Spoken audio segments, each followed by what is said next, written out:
Welcome back. I'm Dennis Campbell, and our guest is Paul Samuel Dolman, author of the Gotham Penguin book, Hitchhiking with Larry David.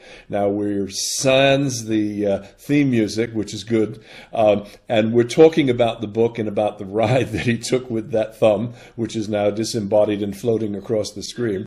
Disembodied floating thumb. So tell me, what were some of the things you talked about on that first ride with Larry? Because, I mean, it really becomes sort of the heart of the book. Well, I was authentically and seriously looking for answers, as I kind of always am. I guess I keep forgetting or I keep relearning. And I asked Larry questions like, was there any connection between success and happiness, or money and happiness? And he had a nice line I loved when I said, can money make you happy? He said, no, but money can make you happier. And I said, I asked him what gave him the greatest sense of fulfillment. And he said, he thought about it. He took all these questions. He really, really thought about it. It wasn't a TV show. It was just a guy in the car, but he said, what really got him was when he came up with a great idea and could dig into that deep idea. And then he really loved if he could make people laugh, and he loved to make women laugh. And the prettier the woman, we both talked about it was more fun to make the prettier woman laugh. We didn't know what that was, and I had a theory that it went back to our primal caveman survival days, that the early comedians, could keep the species going if they were funnier and find the more suitable mate as opposed to the silverback of the herd. I also asked him what matters most, and he said that he felt like really figuring out what you wanted to do and at least trying and go for it in your one and only life.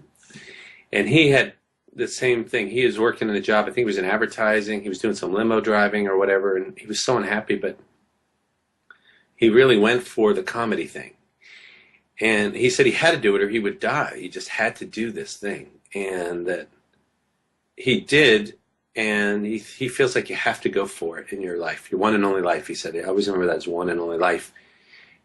And I asked him, why did he think he had become successful? And he said, humbly, he was extremely lucky. And that if he hadn't met a partner, Jerry Seinfeld, who was a good conduit for his brand of humor, that it wouldn't have happened.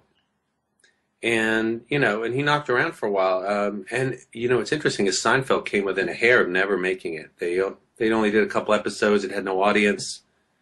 It looked like they were going to get canceled. It took a while for them to find their place, their sea legs. And it's more popular now in hindsight. Probably about risk-taking and actually, yeah. I was on a breakup. He asked about that. And he had been divorced, and he was saying how it's harder at first, but then you get happier. And he liked being around his children. He loved the Vineyard. He was surprisingly open and very generous. That's the word that comes to mind, is generous, not only to drive me, but to open up his heart. He did joke at one point near the end of the ride, like, I had no idea this was going to be an interview show. But I tend to be naturally curious, or some people might say nosy.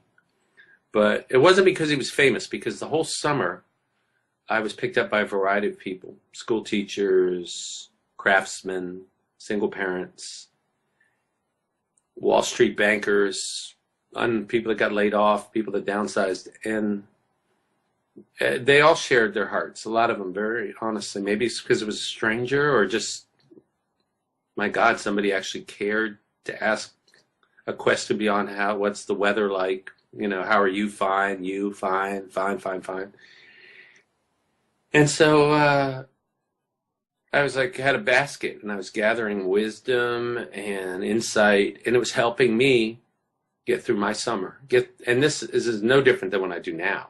And it just, in this encapsulated version, it became a book because of this person, Larry David. And if I'm totally honest, for all you writers out there, or aspiring writers, one, you have to do it. Just write it for you, write it for love. And I had the idea to write this thing out of a dream.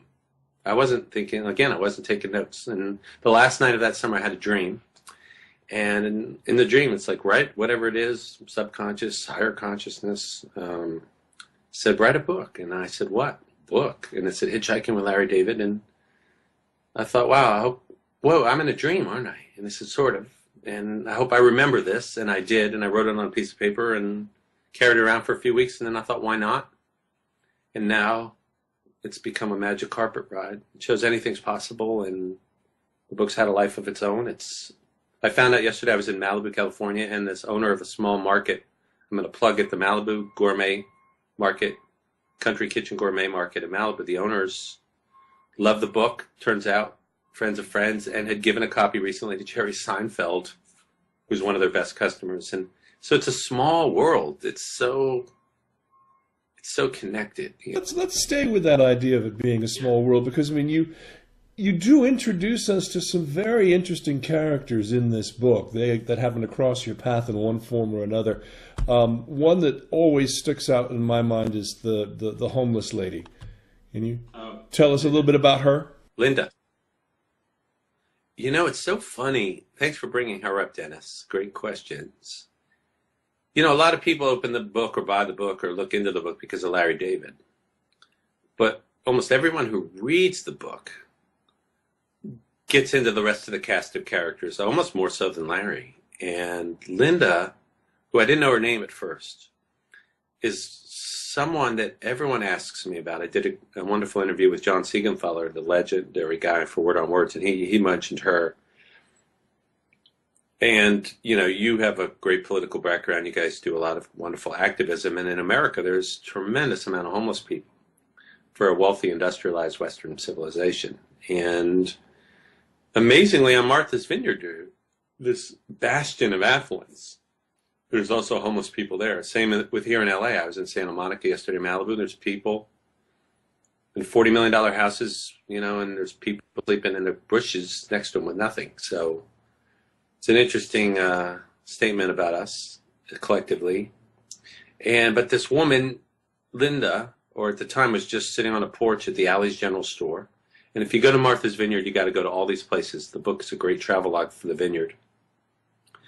And she had been, you know, just a couple bad breaks like me. If I didn't have a few people that have helped me, I'd probably be like the homeless too.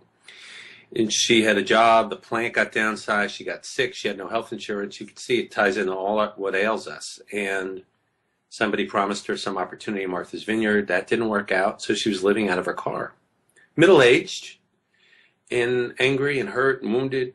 And I was on my bike. I gave her a few dollars for something to eat, encouraged her, as so many have done for me. And I bumped into her a couple more times, and I don't want to give it away, but she has an interesting evolution in the book as that person. But I honestly feel that whatever I did for her, that I was touched tenfold. And I won't spoil it, Paul, any more than to say that it is truly a remarkable transformation that does occur in the course of the book, and well worth reading just for that story alone. Now, you also met another very famous author in this book. Shed some light on that encounter. David McCullough. And it's interesting because the book is taking on many lives. I think they edited it out, so this will be like the bootleggy cool version. I didn't mention it when before Larry picked me up on my life, and David McCullough himself is a witness. He pulled up. I saw him coming. He's pretty legendary on the Vineyard, the white hair, you know. And for a readaholic, David McCullough is like Zeus coming down the mountain. You know, it's like, Zeus, it's Zeus in the chariot. Pick me up, Zeus, please. He pulls over, and I'm like doing inner cartwheels, like, and I said, you know, wherever David's going, if he said I'm going to mainland, some town I never heard of, I'd say that's crazy. That's where I'm headed. I'm headed to oblivion too. Take me, because I have a million questions. He pulls over. He looks at me and says, "I would pick you up. Yes, yes, yes, master. Yes, please. Yes, your grace." And he says, "But I'm only going about 100 yards up here, and I'm making a right on the that dirt road." And I was like sinking, crashing. Now, we all saw the movie, or many of us might have seen the movie The Jerk. And in the beginning, he hitchhikes and he takes, I'm just going to the next driveway, but he takes the ride. I almost took the ride just to be with David McCullough. And so it was like, no. And, you know, again, as the fates, the gods, the muse have happened, David goes 100 yards. I'm crestfallen. And then within 2 or 3 or 5 minutes, Larry David picks me up. Now, that's not like the Vineyard is some carousel of celebrity there. Although I've had friends once picked up by James Taylor, Carly Simon. A long time ago, we picked up Christopher Reeves hitchhiking, a bunch of kids going surfing on the island, the Vineyard. It's safe to hitchhike in Martha's Vineyard. So David McCullough, you know, doesn't pick me up. But then fast forward, I think it was the day or two after, because I had the test printing of the initial book in my hand. I'm walking down the street of Edgartown, and here comes David McCullough with his lovely longtime wife, Rosalie. So he says, how are you doing? He always, you know, I guess I'm so weird looking, he recognizes me with the antennae out of my head. And he's, oh, hi, David. And, you know, little pipsqueak. And he's, what's new? He asks me. And so friendly, humble. So I said, oh, I just wrote this book. And I should have a copy, and I don't in my hand, but bad promo guy. So I said, here's the book. He says, wow, this is fascinating.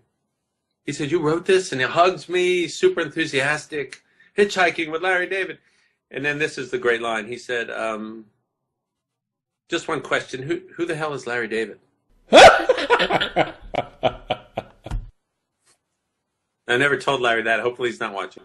Well, but the brilliant part about was that he actually contributed a jacket note which said, I wish I had picked you up. Well, that comes later. So who the hell's Larry David? Of course, I start explaining Seinfeld and Curb, and he's like me. He's a reader. He goes, I've never watched TV. It's a wasteland, you know, in that epic voice, you know. So he says, well, can I read it? Well, I said, I've only got the test pressing, and that doesn't, and he's like, fine, no problem. He's like taking it. And he takes it, and then Rosalie takes it out of his hands. He says, why don't you come up to the house? It was like a Wednesday. Why don't you come up on the weekend?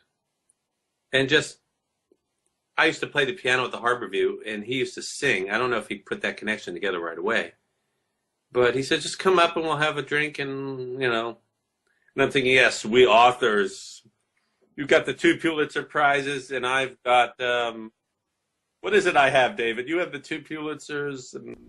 Well, you do have a gift of the gab here, and when we return, we'll talk a little bit more about this as well as the process of bringing this adventure to the pages of a book. And I'll follow up on the McCullough thing. Absolutely. And you're watching Book View with Dennis Campbell. We'll be right back after this.